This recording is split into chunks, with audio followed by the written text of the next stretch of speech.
Un immense bonjour, je suis Marc Harriman et vous êtes bienvenus sur la chaîne YouTube. Je voudrais passer un grand bonjour à Sophie Maupu, qui est Sophie Marceau, à Cindy Daniel, à Alessandra Martinez, à Junichi Upiko, Kazusa Kitaguchi, nos amis japonais qui nous suivent et qui nous aiment et nous les aimons.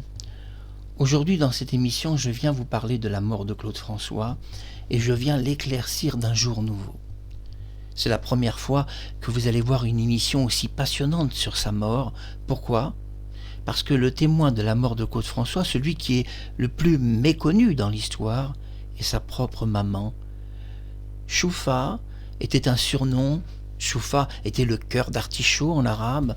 Alors un grand bonjour à Claude François Junior. Je t'aime très fort, tu le sais. Mon cœur est toujours avec toi et j'ai expliqué à Danny Borde que je te quitte jamais, je suis toujours près de toi. Et je voudrais aussi saluer Jean-Marc François, qui est le deuxième enfant de Claude. Je suis toujours aussi avec toi et mon cœur t'accompagnera toujours. Je viens éclaircir la mort de Claude François d'un jour nouveau, et pour le faire, il n'y avait qu'un moyen. Un témoin très particulier de sa mort, qui est Choufa. Choufa est la maman de Claude François. Choufa apparaît. Et oui, derrière ce livre, où nous voyons que son fils l'embrasse tendrement. Il y avait une relation entre Choufa et Claude, qui était une relation d'amour, de sentiment, d'amitié parfois, de tendresse, d'un fils pour sa mère,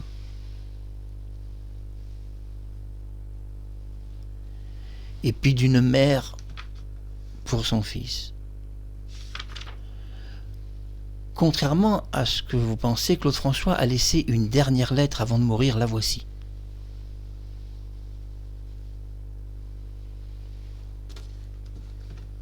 Certains d'entre vous n'ont jamais vu cette lettre et je vais vous la lire intégralement.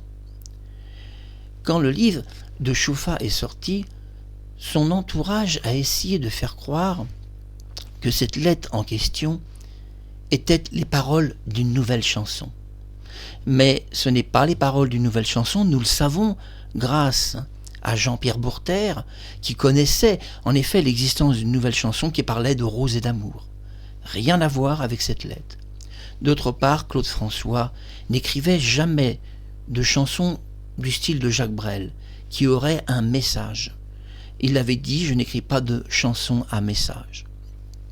Cette lettre qui est retrouvée à son appartement et qu'il a écrit le matin de sa mort quand il s'est réveillé, en réalité n'est pas les paroles d'une chanson parce que quand Claude écrit une chanson, tout est supervisé et c'est toujours la même chose. Il est un maniaque. Il écrit toujours ses chansons de la même manière. Il écrit couplets, refrains. Je peux vous dire que nous pouvons analyser tous les documents de Claude François et prouver que sa façon d'écrire les chansons est toujours la même. La lettre qu'il laisse à son domicile n'est pas une nouvelle chanson comme certaines personnes de son entourage ont voulu le faire croire. Cette lettre est une lettre de suicide. Claude François, le 11 mars 1978, va écrire une lettre de suicide quelques minutes avant sa mort. J'ai décidé cette lettre de suicide de vous la lire et de la rendre publique sur YouTube. Je précise tout de même à l'équipe YouTube que toutes les informations que je donne, dans le cas où des personnes s'amuseraient à signaler mon compte, que les informations sont des informations de police, de gendarmerie, de personnes proches de Claude François, d'amis proches comme Jacques Harvey, ou de sa mère elle-même, et qu'il n'y a aucun mensonge de ma part. Tout est prouvable devant n'importe quel policier. Donc je demande à l'équipe YouTube de ne pas suspendre mon compte, car les informations de cette vidéo sont relatées par sa mère. Allez-vous renier le témoignage d'une mère à son fils? Allez-vous m'accuser de produire un faux témoignage? Allez-vous m'accuser de produire de fausses informations? Je vous dis, ne vous amusez surtout pas à ça. Dans une enquête de police, il me faudrait 5 minutes pour que vous, les accusateurs, vous soyez devant mon avocat et que mon avocat vous demande 100 000 € de dommages et intérêts. Oui, 100 000 € de dommages et intérêts pour avoir contredit la vidéo que vous regardez. Le 11 mars 1978, Claude se réveille et il n'est pas tout à fait de bonne humeur.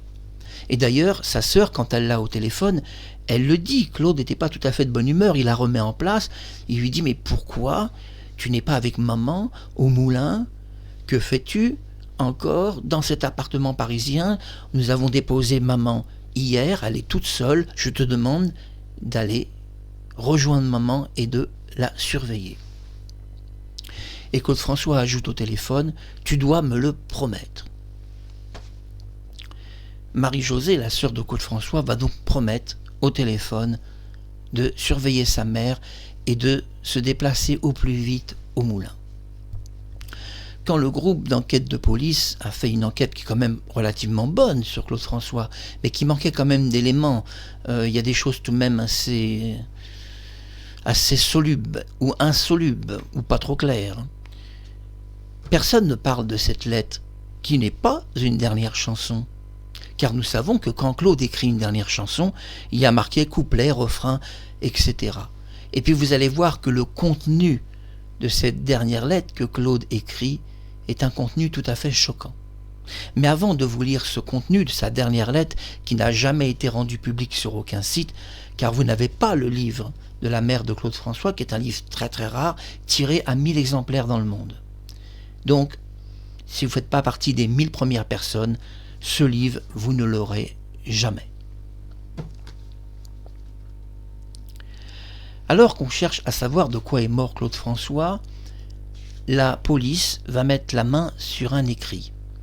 Un écrit étrange qui a été écrit, nous le savons grâce à son entourage, quand il s'est réveillé. Claude se réveille le 11 mars 1978. Avant d'écrire cette lettre, il va passer un étrange coup de téléphone à un homme qui gère ses affaires. Tout d'abord, il a plusieurs personnes qui gèrent ses affaires. Il a un bijoutier qui travaille chez Cartier, à qui 15 jours avant sa mort, il a donné tous les droits, en cas de décès, de s'occuper de toutes ses affaires en son absence. Ce bijoutier, après la mort de Claude François, sera nommé par le tribunal comme la personne qui doit s'occuper des affaires de Claude François pour la cession de ses biens ou l'amélioration de ses biens ou autres. Il va d'ailleurs faire prospérer les affaires de Claude François et les redresser alors qu'il était complètement ruiné. Ruiné par le fisc, ruiné par tant de problèmes judiciaires. Claude François a eu beaucoup de problèmes judiciaires. Un jour, on fera une émission sur son permis de conduire que la justice voulait lui retirer, sur les lettres de menaces qu'il a reçues du tribunal et les amendes qu'il a reçues pour excès de vitesse. Il a été condamné de nombreuses fois et un peu partout en France. Mais avant de parler de ces diverses condamnations pour les permis de conduire et les excès de vitesse et tout le reste, les fraudes fiscales et tout, donc on sait que ce n'était pas un vrai fraudeur et qu'il avait simplement un problème de budget et d'argent et qu'il devait repousser ses déclarations. Ce n'était pas un voleur non plus au sens, quand il avait de l'argent, de voler quelqu'un. La seule fois où Claude a volé, c'est quand il avait faim. Et la Bible dit que si tu as faim, tu as le droit de voler. Le 11 mars 1978, c'est vrai, la police trouve une étrange lettre. Et immédiatement, quand le livre de la mère de Claude François sort, immédiatement l'entourage essaye de minimiser l'importance de cette lettre. Mais avant de vous expliquer comment Claude François a écrit cette dernière lettre, le jour même de sa mort, à quelques minutes de sa mort, nous devons prendre en considération tout d'abord un coup de téléphone qu'il a passé à une personne qui s'occupe de ses affaires. Il explique une chose bien étrange, un petit peu avant sa mort, pas très longtemps, un peu avant le coup de téléphone à sa sœur Marie-Josée. Il explique qu'il n'a pas d'argent pour la tournée de 1978. Le budget est coincé, il n'a pas de sponsor, parce que généralement Claude François est sponsorisé par diverses marques de produits. Oui, que ce soit l'huile, que ce soit la bière, que ce soit le Coca-Cola, enfin, je vous passe, il est sponsorisé par des marques. Et il est vrai que en cette année 1978, où il prépare sa tournée d'été, il n'a pas de sponsor. 0 franc pour payer sa tournée. Claude François, quand il fait une tournée, que le public comprenne parfaitement, j'essaie de bien parler et m'exprimer, il paye une tournée 580 millions de francs. Chaque tournée coûte, je répète, chaque tournée coûte à Claude François 580 millions de francs. c'est-à-dire 5 millions nouveaux. C'est beaucoup d'argent. Et sans sponsor, tout devient très compliqué, car le sponsor sponsorise facilement plus des 3/4 de la somme détournée. Claude François est ruiné, il doit un demi-milliard au fisc, mais doit beaucoup plus. Il a des dettes partout, des chèques partout qui sont en blanc, il a des tas de problèmes, et tout sera au fur et à mesure réglé après sa mort. Ce matin-là, certains diront un peu après-midi, c'est-à-dire midi, 1h de l'après-midi, puisque certains disent qu'il s'est réveillé à 1h de l'après-midi, mais la personne qui dit qu'il s'est réveillé à 1h de l'après-midi n'était pas dans son appartement. C'est Kathleen. Nous savons qu'elle n'était pas là, puisque le véritable témoin de la mort de Claude était une fille de 15 ans qui a téléphoné à Josette, sa sœur, et qui ne parle pas de la présence de Marie-Thérèse ou de Kathleen. Les deux femmes ne sont pas dans l'appartement à ce moment-là. Quand il écrit à la personne qui s'occupe des affaires, il demande de vendre des biens. Il explique que lundi, donc 11 mars samedi, 12 mars dimanche, lundi 13 mars, il y aura un rendez-vous exceptionnel à son bureau, boulevard Exelmans, qu'il désire débloquer un peu d'argent car il n'a pas de sponsoring habituel. Il a besoin d'à peu près 5 millions nouveaux. Parce qu'il veut malgré tout faire cette tournée d'été avec les Claudettes et qu'il ne sait pas comment faire. Il perd beaucoup d'argent dans les tournées. Claude dépense 580 millions et ne gagne que 400 millions dans les tournées. Il perd 180 millions chaque année. Et Michel Drucker lui propose alors un contrat en or. Un contrat à la télévision française qui va prévoir que Claude, pendant 4 ans, va toucher un peu d'argent et devrait pouvoir payer des tournées sans sortir. Mais l'affaire est très loin d'être claire, parce qu'en réalité, Claude François n'est pas payé en télévision. Et ça vous a jamais été dit par personne. Non, il n'est pas payé, Claude François. Et c'est très important de le dire. Il expliquera dans une émission, qui était une émission où il parlait de sa vie, que la télévision ne paye pas. La télévision ne paye pas du tout, dit-il même, alors que la télévision américaine paye les artistes. Des gens comme Frank Sinatra gagnent bien leur vie grâce à la télé, mais lui, Claude François, il ne gagne rien. Parce que quand il vient dans une télé, il n'est même pas payé. Il est payé parfois 0 francs. Les télévisions lui expliquent que, certes, il est payé 0 francs, mais qu'en échange, il va vendre du disque, il va faire des tournées, les salles vont être pleines, enfin, ils essayent de dire qu'il est gagnant. C'est pas si vrai qu'il est gagnant, puisque dans les tournées, il n'a jamais rien gagné. Et au niveau des disques, il est gagnant sur le téléphone pleur, où il vend plus de 3 millions de disques et en déclare 2 millions seulement. Après avoir demandé à la personne qui s'occupe des affaires de Claude François de vendre quelque chose à partir de lundi, de mettre en vente certains biens, il veut vendre pour faire cette tournée d'été parce qu'il n'a pas d'argent, il ne peut pas faire la tournée d'été. Il est ruiné, il pourra le faire jusque 2 ou 3 dates. Puis, on ne sait pas ce qui se passe. Est-ce qu'il y a eu un rendez-vous le lundi, comme son entourage l'a dit, ou bien est-ce qu'il n'y a pas eu de rendez-vous et que Claude est tombé en dépression, en chagrin? C'est à ce moment-là qu'il va prendre sa plume, c'est un terme bien sûr, puisqu'il a écrit avec un feutre noir, et qui va écrire sa dernière lettre. Cette lettre, je peux vous assurer, est une lettre de suicide. Il existe dans mon esprit aucun doute sur le fait que nous sommes en présence d'une lettre de suicide. Aucun doute parce que Claude François n'écrit pas des chansons thématiques ou des chansons de style de Jacques Brel. Il n'y a pas de couplet, il n'y a pas de refrain non plus. Il n'y a pas d'annotation de couplet ou de refrain. C'est une lettre de suicide comme il a l'habitude d'écrire de nombreuses lettres. Quand Claude écrit des chansons, ils ne sont pas écrits du tout comme ça. Nous pouvons voir toutes ces chansons écrites à sa main, il y a toujours marqué couplet, refrain, et puis il y a marqué aussi parfois même la mélodie, et à qui confier la chanson. Et nous savons par Jean-Pierre Bourter que cette chanson n'est pas la dernière chanson de Claude François, car Jean-Pierre Bourter a été questionné, non pas sur la lettre, mais sur la dernière chanson de Claude. C'est une chanson de rose et d'amour, qui n'a rien à voir avec ce texte. Claude François va écrire sa dernière lettre, c'est une lettre de suicide et je vais vous la lire.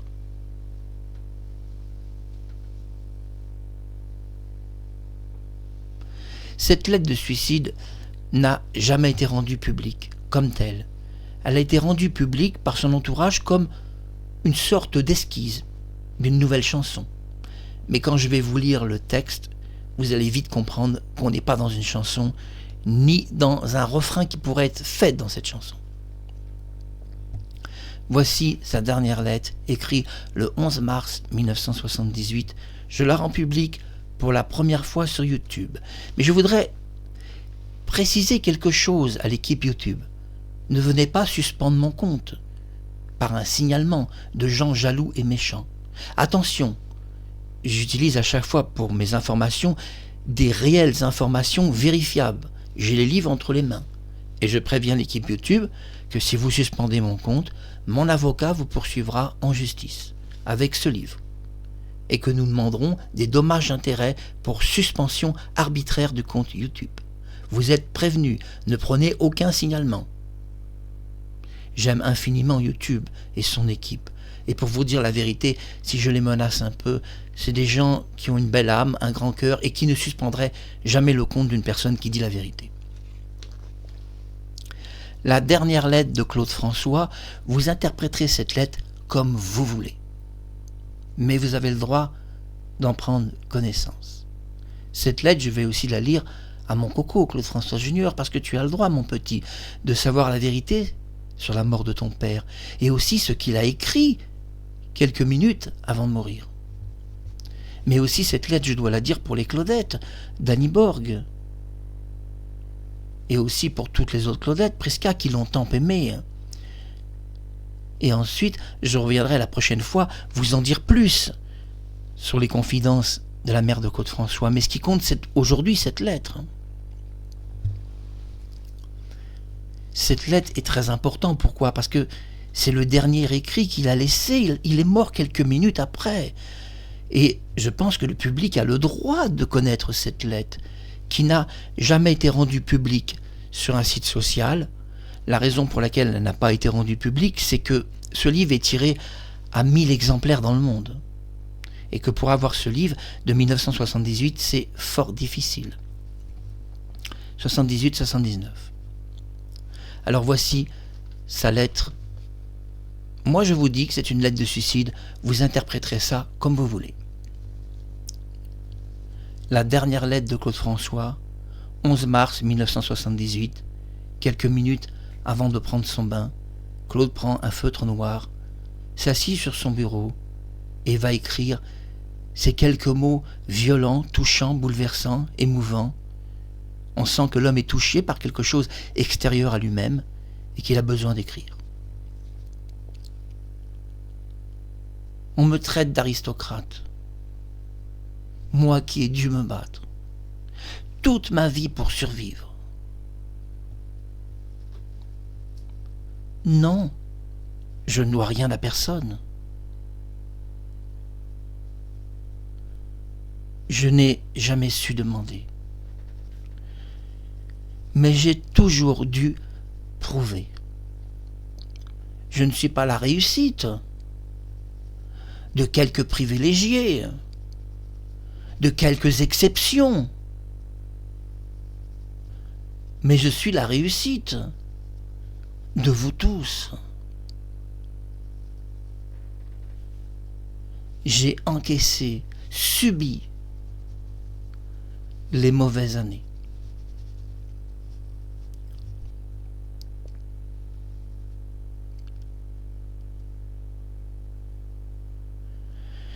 Et mérité les bonnes années.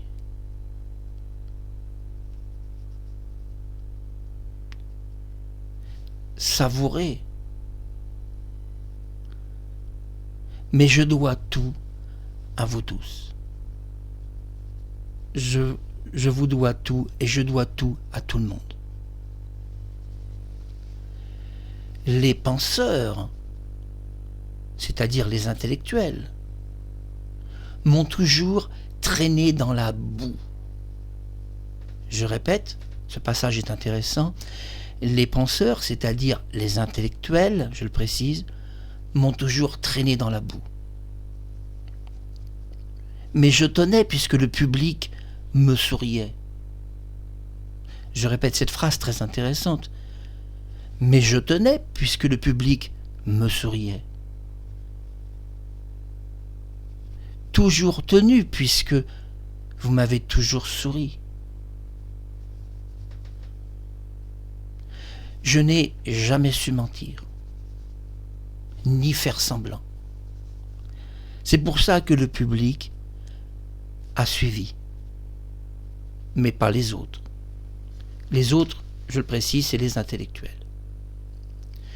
J'ai rendu public la lettre de suicide de Claude François, qui n'a rien du tout d'une chanson.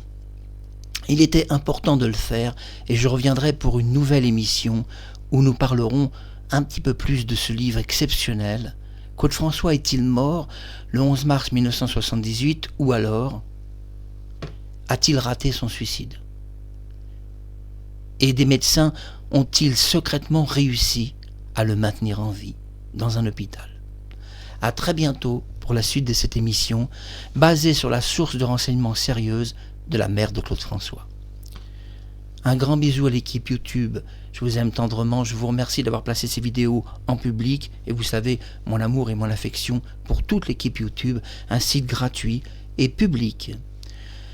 J'embrasse aussi la capitaine des Claudettes, Dany Borg, un gros bisou d'amour pour toi et les Claudettes que tu as eues sous ta direction de nombreuses années.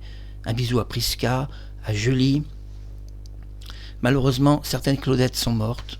Et oui, c'est la vie, elles nous ont quittés. Mais nous pensons toujours à elles. J'embrasse aussi la sœur de Claude François, où je viendrai parler du témoignage de ta maman, qui à 22h a vu Claude François en vie. Ne ratez pas cette prochaine émission. À 22h, Claude François n'était pas mort. Sur le témoignage de la mère de Claude François. Un témoignage donc véridique et sérieux. À très bientôt sur YouTube.